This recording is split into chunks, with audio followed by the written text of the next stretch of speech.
ناڕەزایەتی مامۆستایانی خوێندنی کوردی لە سنووری پارێزیای کەرکووک لە دژی سیستەمی نوێی موچە بەکەمکردنەوەی ڕۆژێکی تری خوێندن لە هەفتێکدا چارەسەرکرا.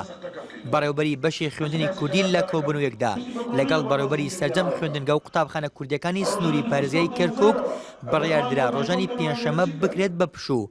بەو پێش ڕۆژەکانی پشوو لە خوێندنگە و قوتابخانەکانی سەر بە خوێندنی کوردی لە شاری کەرکووک دەگاتە 3 ڕۆژ و لە هەفتێکدا تەنها 4 ڕۆژ دەوام دەکرێت. ڕێی ئێمە لەسەر سیستەمی موچە ملاحەزاتی زۆرمان هەیە.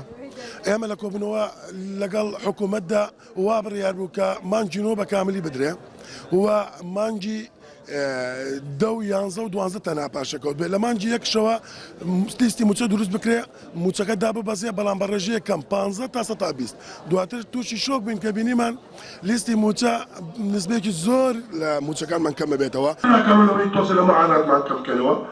بوونی مامۆستایانی هەردوو میلەکی کوردستان و عێراق لەیەک خوێندنگادا وای کردووە ئەگەری بایکۆتکردنی هۆڵەکانی خوێندن لاواز بێت و مامۆستایانش پرۆژەکان بە چارەسەرزانی بۆ تەواوکردنی ئەم ساڵی خوێندن.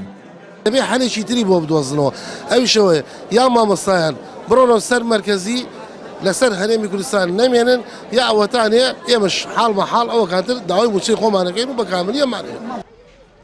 پێشتر لە سەردەم خوێندنگەکانی پارێزیای کەرکووکدا هەموو ڕۆژانێکی هەینی و شەمە پشووی فەرمی بوو.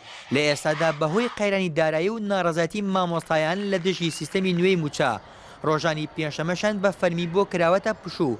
ئەو بڕیارەش بۆ ئەو مەبەستە بوو کە مامۆستایان درێژە بەوانەوتنەوە بدەن و پرۆسەی خوێندن لە شارەکە ڕانەگیرێت.